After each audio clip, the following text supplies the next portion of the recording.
चलिए देखिए, आज हम लोग नया टॉपिक शुरू करते हैं भारत के उपराष्ट्रपति के संबंध में।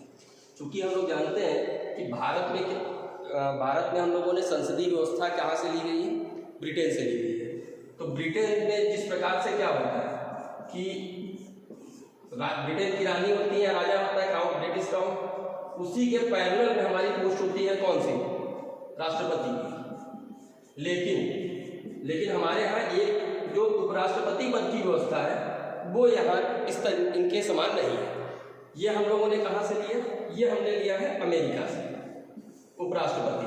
अब देखिए मुख्यतः बात क्या होती है कि जिस पर सबसे महत्वपूर्ण क्या बात होती है, दो बातें हैं उपराष्ट्रपति के संबंध में। पहले उसको मैं बता देता हूँ। उपराष्ट्रपति पद की क्या खासियत होती है कि इनके मुख्यतः दो कार्य होते हैं। पहले इसको समझ लीजिए, उपराष्ट्रपति के दो कार्य होते हैं। पहला कार्य क्या होता है, सबसे पहला कार्य क्या होगा कि ये राज्यसभा के पदेन सभापति होंगे। लेकिन पहले एक बात और समझ लीजिए, पदेन सभापति का मतलब क्या है, मतलब इनका चुनाव एज राज्यसभा के सभापति के रूप में न होकर उपराष्ट्रपति पद के लिए होता है, परंतु ये जो इनको ऑटोमेटिकली पोस्ट मिल जाती है पदेन सभापति की, ठीक, इनको पोस्ट मिलती है, कोई इनका अपॉइंटमेंट यहाँ से नहीं होता है।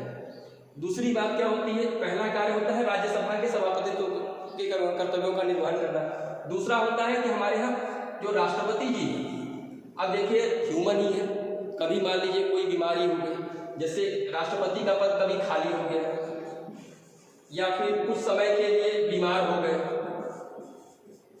ठीक है, तो ऐसी सिचुएशन को हम कैसे डील करेंगे, क्योंकि राष्ट्रपति हमारे प्रथम नागरिक हैं, अब उनका रहना तो सबसे आवश्यक है। तो ऐसे इस कार्य के लिए सबसे पहले क्या किया जाता है, उपराष्ट्रपति जी राष्ट्रपति के कर्तव्यों का निर्वहन करते हैं,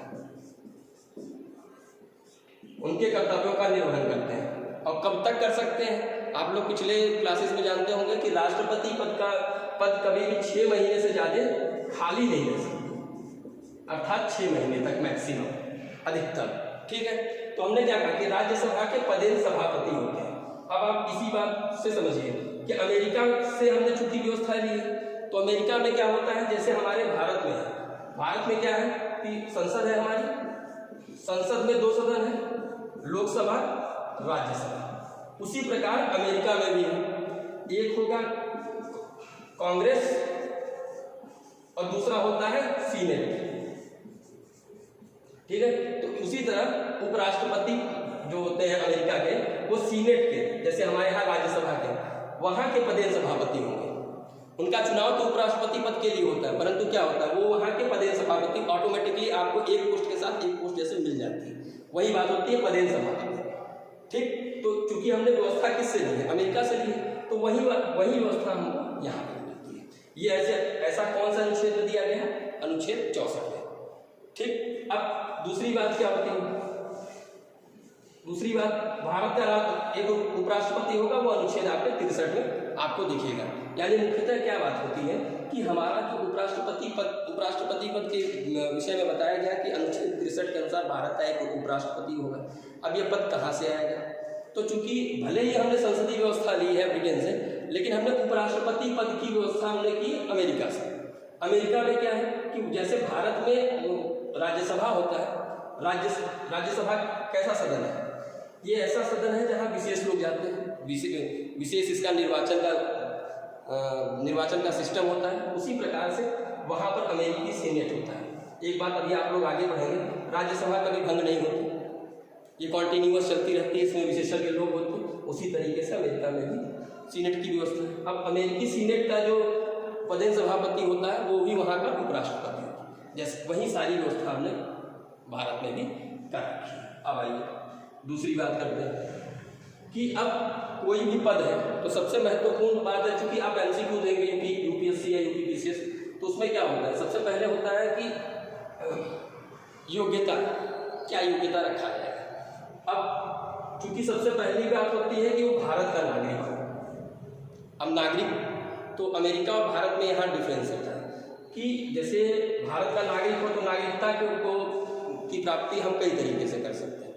जैसे बाई बर्थ, अगर आप भारत के राज्य क्षेत्र में पैदा हुए हैं, वंशानुगत बाई डिसेंट, यानी आपके बाप दादा कोई भी भारत भूमि में से रिलेशन रखते हो, या बाई रजिस्ट्रेशन, एक निश्चित समय पे आप भारत में रहते हैं और रजिस्ट्रेशन के माध्यम से अगर आप प्राप्त करते हैं, और दो विधियाँ और भी विधियाँ हैं। अब आप समझिए कि भारत के वो नागरिक हो तो नागरिकता वो किसी भी माध्यम से वो प्राप्त कर सकता है।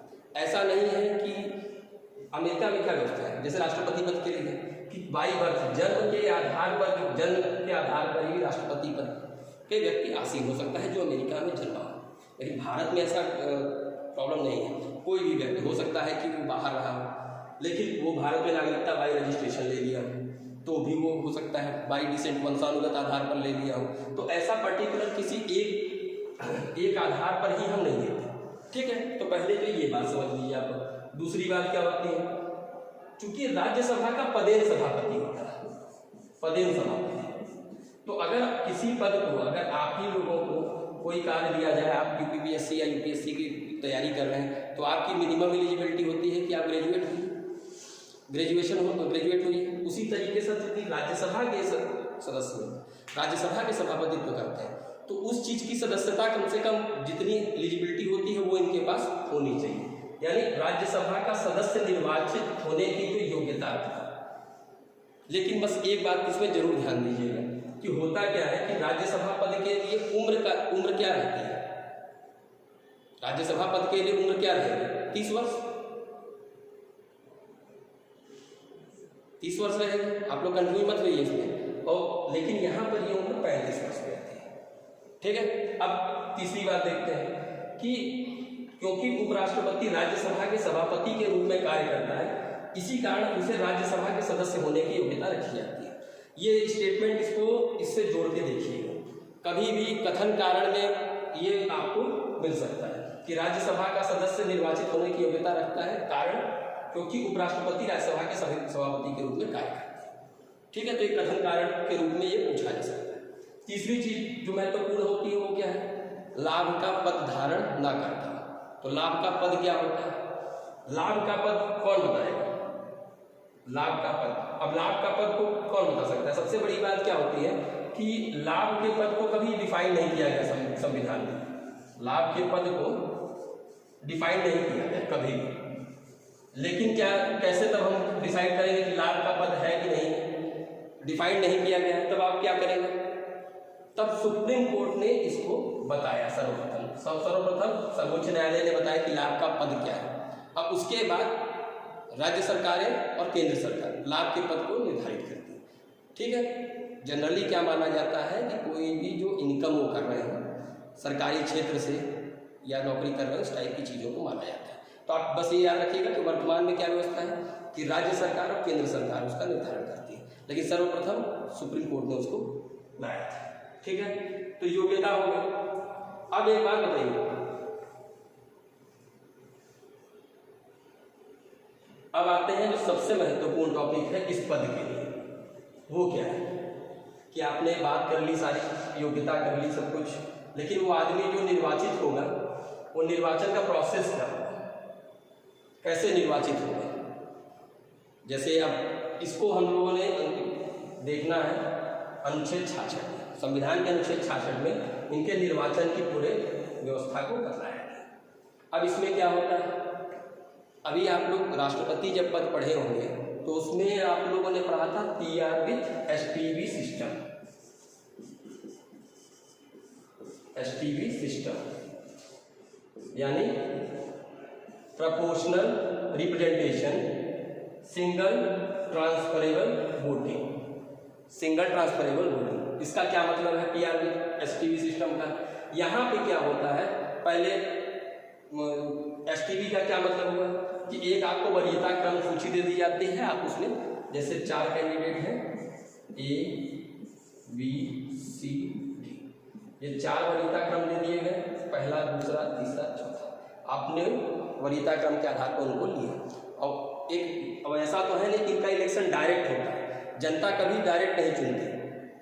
इसमें क्या होता है, एक निर्वाचक मंडल होता है, जैसे राष्ट्रपति जी का निर्वाचक मंडल हुआ करता था, उसी तरीके से इसका भी एक निर्वाचक मंडल होता है। अब निर्वाचक मंडल के बारे में सबसे महत्वपूर्ण है इसका समझना कि निर्वाचक मंडल क्या है। ठीक है, अब जैसे राष्ट्रपति में पद के लिए निर्वाचक मंडल होता था, उसी तरह इसमें निर्वाचक मंडल है। अब मंडल में कौन कौन शामिल होंगे? अब इसमें शामिल होंगे सबसे पहले लोकसभा प्लस राज्यसभा के सभी सदस्य का तात्पर्य समझिए आप लोग कि जैसे राष्ट्रपति जी में क्या होता था कि निर्वाचित सदस्य ही केवल वोटिंग कर सकते थे, लेकिन उपराष्ट्रपति पद में मनोनीत भी सदस्य इसमें वोटिंग कर सकते हैं। मनोनीत कैसे? जैसे लोकसभा में एंग्लो इंडियन का प्रतिनिधित्व होता है और राज्यसभा में 12 लोगों को मनोनीत राष्ट्रपति जी करते हैं, ये लोग भी इनके वोटिंग में भाग ले सकते हैं। सबसे महत्वपूर्ण बात ये आती है। ठीक है, अब यहाँ पर आप समझे कि प्रोपोर्शनल रिप्रेजेंटेशन का मतलब आप लोग समझे कि कोई भी व्यक्ति डायरेक्ट वोटिंग नहीं करता। जैसे हम लोग जो वोटिंग कराते हैं लोकसभा सदस्यों का या आपके विधानसभा सदस्यों का, जहाँ पे आम जनता वोट करती, वहाँ ऐसा व्यवस्था नहीं है।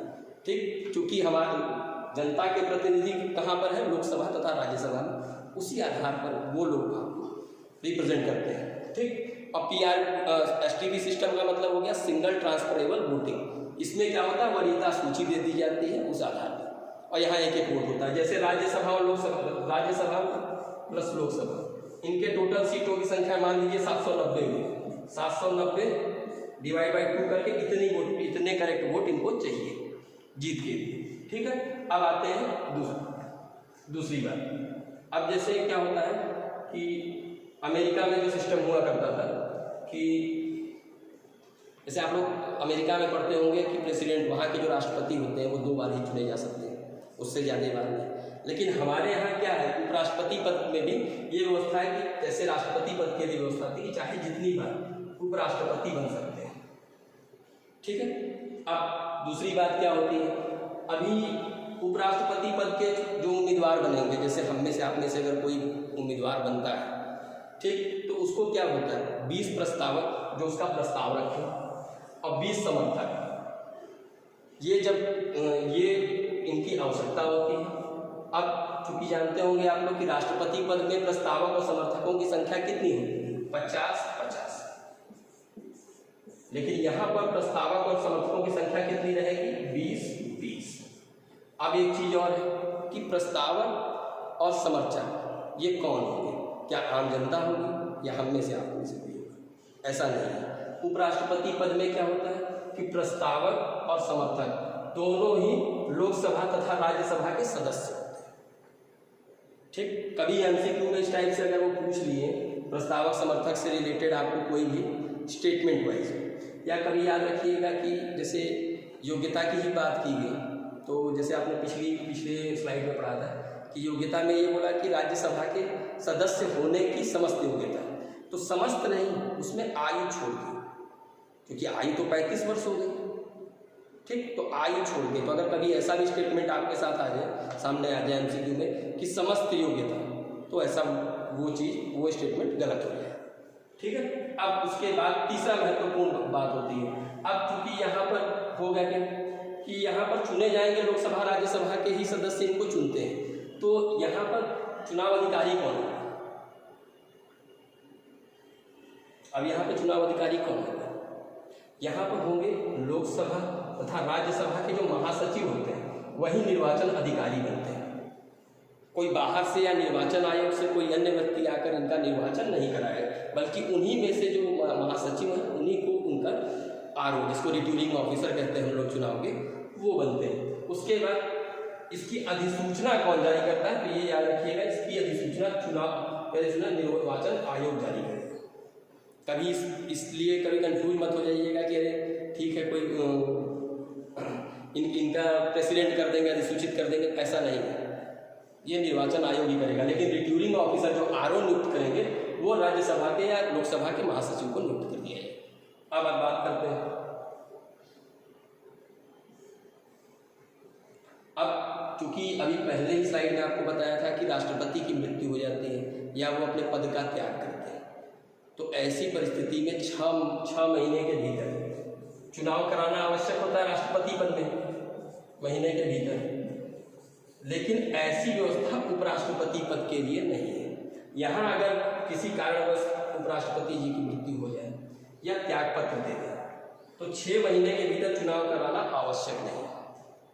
ठीक है, तो इतनी बातों को आप लोग नोट कीजिए।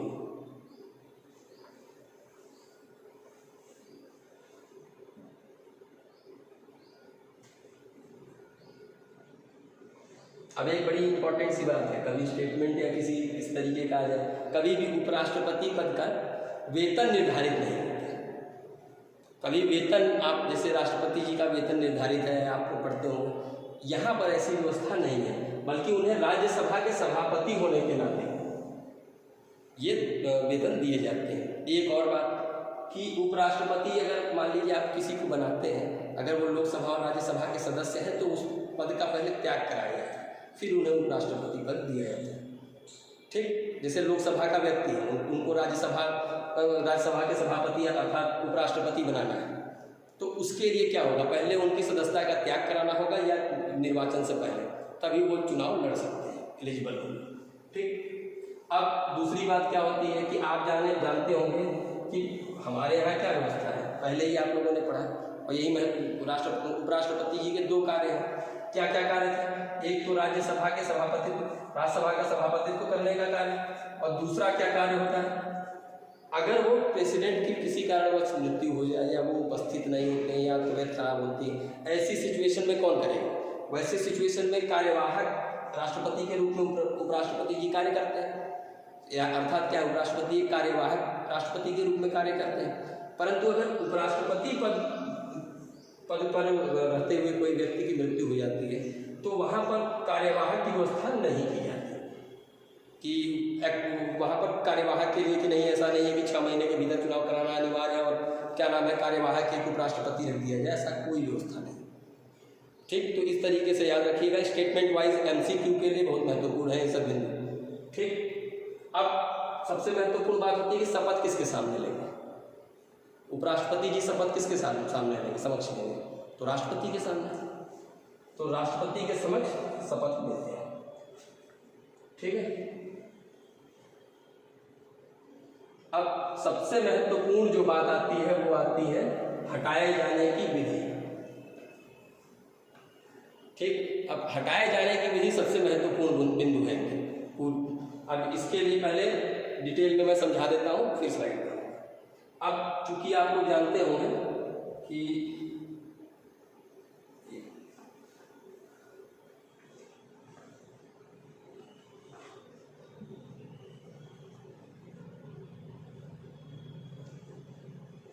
अब जैसे राष्ट्रपति जी को हटाए जाने संबंधी प्रस्ताव जिसे महाभियोग कहा जाता है, लेकिन वहाँ पे क्या होता था, राष्ट्रपति जी में क्या होता था कि दोनों सदनों में से किसी सदन में चले गए, चाहे लोकसभा में चाहे राज्यसभा में, वहाँ पर फिर क्या होता है 1/4 सदस्यों के हस्ताक्षर होते थे, फिर वो जाता था तो पूर्ण आत्यांतिक बहुमत के माध्यम से, यानी कुल सदस्य संख्या का 2/3 के बाद से बहुमत से पारित करके फिर जाता था राज्यसभा में, दूसरे सदन में फिर जाने के बाद फिर 1/4 सदस्यों का हस्ताक्षर होता था, हस्ताक्षर के बाद वहाँ पर कमेटी बनाई जाती थी दूसरे सदन में। लेकिन यहाँ पर इनसे विपरीत व्यवस्था है। यहाँ पर क्या आपको देखने को मिलता है कि अगर किसी भी व्यक्ति उपराष्ट्रपति के ऊपर हटाए जाने की प्रक्रिया के संबंध में प्रस्ताव आता है तो सर्वप्रथम 14 दिन पूर्व सूचना दी जाती है उपराष्ट्रपति को। अब जब 14 दिन पूर्व आप लोग सूचना दे देंगे तो उसके बाद क्या होता है, फिर वो जो प्रस्ताव है केवल राज्यसभा में रखा जाएगा, केवल राज्यसभा में रखा जाता है। क्यों? क्योंकि वो राज्यसभा के सभापति की भूमिका में रहते हैं, तो राज्यसभा में रखा जाएगा। राज्यसभा में रखे जाने के बाद क्या होगा, राज्यसभा में इनका प्रस्ताव रखा जाएगा और वहाँ पर प्रभावी बहुमत या स्पेशल मेजोरिटी जिसको कहते हैं, इसमें क्या होता है उपस्थितता मतदान करने वालों का 2/3 सदस्यों से के बहुमत से पारित किया जाता है। पारित करने के बाद वह जाएगा लोकसभा में फिर इस आशय के प्रस्ताव में साधारण बहुमत का प्रयोग किया जाता है। और जिस दिन साधारण बहुमत का, और जिस दिन प्रस्ताव पारित हो जाता है उस दिन उपराष्ट्रपति पद रिक्त हो जाएगा। ठीक है, यानी क्या है, राज्यसभा में प्रभावी बहुमत, प्रभावी बहुमत, और इधर हम जो राष्ट्रपति जी वाले में यूज कर रहे थे आत्यांतिक बहुमत, इसमें क्या डिफरेंस है, बस इसको इसीलिए थोड़ा सा एक्सप्लेन कर दे रहा हूँ। आत्यांतिक बहुमत में क्या होता है लोग राष्ट्रपति जी वाले में, कि उसमें कुल सदस्य संख्या का 2/3 बहुमत से पारित किया जाता है। जैसे लोकसभा अगर 545 सीटों की है तो उसके कुल सदस्य संख्या होगी 545, अब उसका 2/3। लेकिन यहाँ पर राज्यसभा में देखते हैं अगर हम उपराष्ट्रपति जी का, तो प्रभावी बहुमत में क्या होगा, उपस्थित तथा मतदान करने, मान लीजिए 545 में से अगर आए हैं लोग 350, तो उसका 2/3 उपस्थित तथा मतदान करने वालों में से। और एक बात और याद रखिएगा, आत्यांतिक बहुमत जैसे एब्सोल्यूट मेजॉरिटी कहते हैं, वो केवल राष्ट्रपति जी के महाभियोग में प्रयोग किया जाता है और कहीं भी नहीं।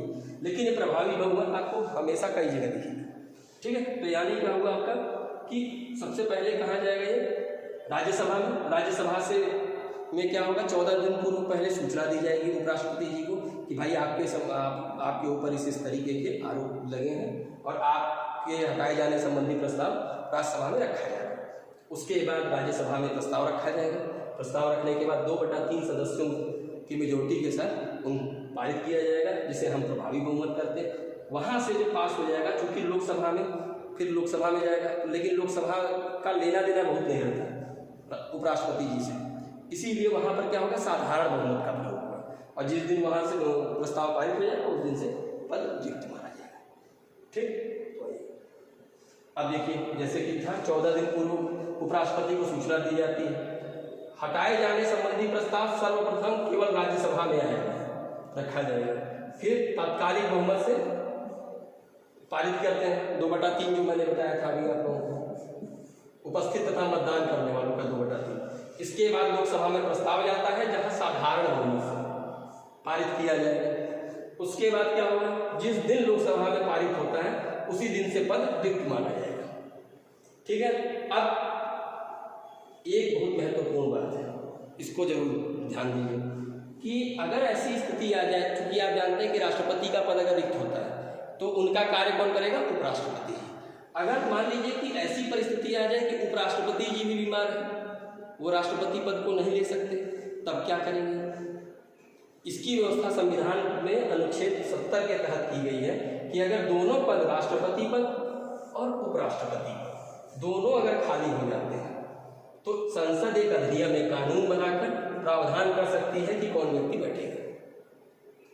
ठीक, अब यहां तक आप लोग इसको पूरा नोट डाउन कर लीजिएगा।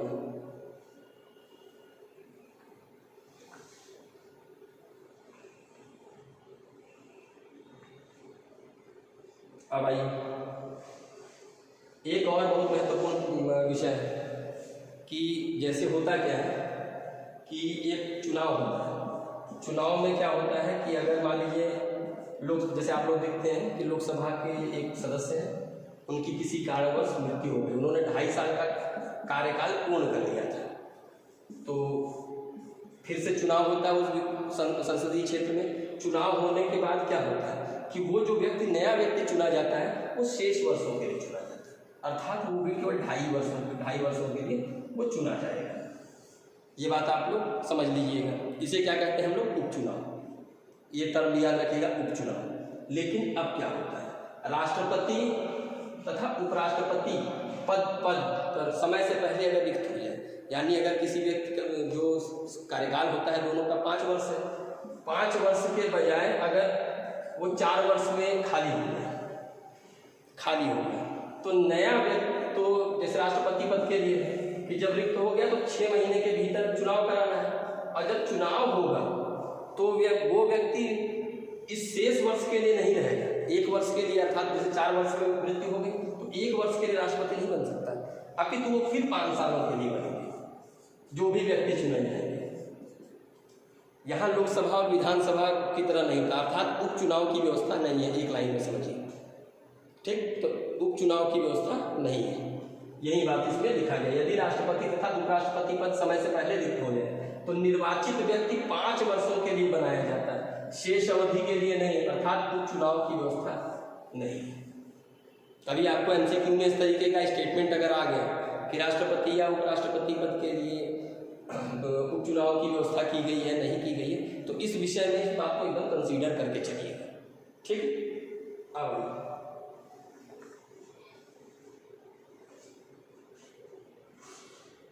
अब भारत में क्या हुआ कि जितने भी हमारे उपराष्ट्रपति हैं लगभग सभी उसमें से राष्ट्रपति बन गए किसी न किसी कारण से, लेकिन कुछ ऐसे लोग भी हैं जो जो कभी राष्ट्रपति नहीं बन पाए।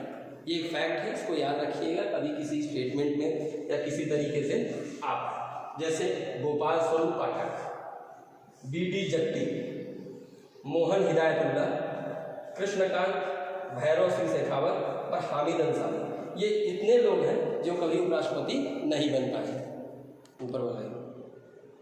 देखिए, अब जो दूसरा महत्वपूर्ण टॉपिक है वो आता है हमारे यहाँ लोकसभा के अस्थायी अध्यक्ष, जिसे हम प्रोटेम स्पीकर कहते हैं। तो चलिए पहले हम समझें कि प्रोटेम स्पीकर की आवश्यकता क्यों पड़ती है या ये पद है क्यों, इसके बारे में देखिए। लोकसभा होती, लोकसभा में 5 वर्ष का कार्यकाल होता है। 5 वर्ष के कार्यकाल में के बाद नई लोकसभा होती है। नई लोकसभा, पहले हम कुछ बातें समझ लें, कुछ टर्मोलॉजी समझ लें। तो नई लोकसभा बनी, 5 वर्ष जो पूरा कर लिया, तो पूरा कर लिया तो इसको हम क्या कहेंगे? 5 वर्ष जिसने पूरा किया है उसे, उस चुनाव को हम कहते हैं, पहली बात है कि सामान्य चुनाव। सामान्य चुनाव। अब कोई लोकसभा है जो 2.5 वर्ष पे ही विघटित हो गई, ठीक है, 2.5 वर्ष ही चल पाई, ये 5 वर्ष की बजाय 2.5 वर्ष चल पाई, ठीक है। तो 2.5 वर्ष वाले के बाद जब चुनाव होता है, मान लीजिए कि अभी सरकार चल रही है पूर्ण बहुमत की, अगर यही सरकार पूर्ण बहुमत की ना होती और 2.5 साल गिर गई होती, तो वैसे चुनाव को हम कहते हैं मध्यावधि चुनाव। मध्यावधि चुनाव। और तीसरी चीज क्या होती है कि अगर कोई मान लीजिए कि सदस्य है लोकसभा और राज्यसभा का, जो पिछले मैं भी बता चुका हूँ आप लोगों को कि लोकसभा या राज्यसभा का सदस्य है और किसी कारणवश उसकी मृत्यु हो जाती है या पद रिक्त हो जाता है, तो पद रिक्त होने पर जो शेष अवधि के लिए होता है चुनाव, उसे हम कहते हैं उपचुनाव। ठीक, अब देखिए कि ये सब बातें तो आप समझ गए। अब जैसे जब लोकसभा जब 5 वर्ष पे खत्म हो जाती है, 5 वर्ष या 2.5 वर्ष के बाद जब नया चुनाव होता है, नई लोकसभा गठित होती है, तो जब नई लोकसभा गठित होती है तो सबसे महत्वपूर्ण है कि सभी लोग जो नए चुन के आए सदस्य लोग हैं, लोकसभा राज्यसभा सब जगह से, मान लीजिए लोकसभा से जो सदस्य चुन के आए, अब वो बैठेंगे संसद में, तो सबसे पहला काम क्या होता है कि उनको कोई वहाँ पर सभापतित्व का कार्य करे, वहाँ बैठे, यानी सभापतित्व का कार्य करे। दूसरा कार्य क्या करेगा? दूसरा महत्वपूर्ण कार्य करेगा, सबको शपथ दिलवाएगा, क्योंकि पहले दिन है तो शपथ दिलाने के लिए, क्योंकि सभी लोग नए सदस्य चुन के आए रहते हैं, तो इसीलिए क्या होता है कि एक व्यवस्था की गई है हमारे संविधान में, एक पद की व्यवस्था की गई है जिसे हम कहते हैं प्रोटेम स्पीकर। ये केवल लोकसभा के प्रथम दिन जब बैठक होती है उसी दिन के लिए होता है, अर्थात क्या है, सामान्य चुनाव अथवा मध्यावधि चुनाव के बाद लोकसभा के किसी वरिष्ठ सदस्य को। अब इसमें क्या होता है कि जो सबसे वरिष्ठ होता है, ये कहीं ऐसा लिखा नहीं है, लेकिन ये भारत में परंपरा है कि किसी वरिष्ठ सदस्य को प्रोटेम स्पीकर के रूप में नियुक्त किया जाता है। और सबसे महत्वपूर्ण बात क्या है कि अब प्रोटेम स्पीकर है तो सबसे पहले तो उनको उनके पद के लिए शपथ दिलाई जाएगी। वो शपथ कौन दिलाएगा? वो राष्ट्रपति जी दिलवाते हैं, प्रोटेम स्पीकर। ये सबसे महत्वपूर्ण पॉइंट है, इसको याद रखिएगा कि राष्ट्रपति जी प्रोटेम स्पीकर को पहले शपथ दिलवाएंगे। अब वो क्या करेंगे? 2 कार्य करेंगे। एक क्या है, अब नए सदस्य सभी लोग आए तो उनको क्या कराएंगे? शपथ दिलवाएंगे सांसदों को। दूसरा कार्य क्या करेंगे? अब पहले ही दिन के बाद से नए स्पीकर के चुनाव की प्रक्रिया शुरू हो जाती है। क्योंकि प्रोटेम स्पीकर का मतलब होता है अस्थायी। अस्थायी का मतलब है कि एक दिन के लिए। जैसे ही उन्होंने शपथ दिलाया और नया लोकसभा स्पीकर चुन लिया गया, उसी दिन से उनका पद स्वयं समाप्त हो जाता है। ठीक है, अर्थात क्या है कि नए स्पीकर के चुनाव का संचालन, क्योंकि अब यहाँ पर वो नए स्पीकर को चुना जाएगा तो उसकी एक प्रोसेस है जो हम लोग अभी अगले स्लाइड में चल रहा है, तो उसमें पता चलेगा कि वो आदमी आएगा, वहाँ शपथ दिलाई जाएगी, सारी चीज़ें हैं, वहाँ पर वोटिंग होगी। तो उसके लिए एक हमको पीठासीन अधिकारी भी चाहिए होता है जिसके निर्देशन के अनुसार सारा कार्य हो सके, यानी निर्देशन के लिए। तो सारा संचालन मैनेजमेंट का कार्य कौन करते हैं? Pro tem speaker. ठीक है, और दोनों कार्यों के समाप्त होने के बाद प्रोटेम स्पीकर का पद स्वयं समाप्त हो जाता है। ठीक, अब चलिए अब आगे आते हैं। ये होता है मेन, इनके दो ही कार्य हैं। कभी कभी एग्जाम में पूछ लिया जाता है, इसलिए चूंकि हम अब लोकसभा स्पीकर की बात कर रहे हैं, उससे पहले प्रोटेम स्पीकर को समझ लें। ठीक, अब आते हैं अब लोकसभा अध्यक्ष, जिसे हम स्पीकर के नाम से जानते हैं। अनुच्छेद 93 में इनके बारे में बतलाया गया। वर्तमान में लोकसभा स्पीकर कौन है हमारे? कौन है? फोटो देख के आप लोग पहचानिए, बिरला जी।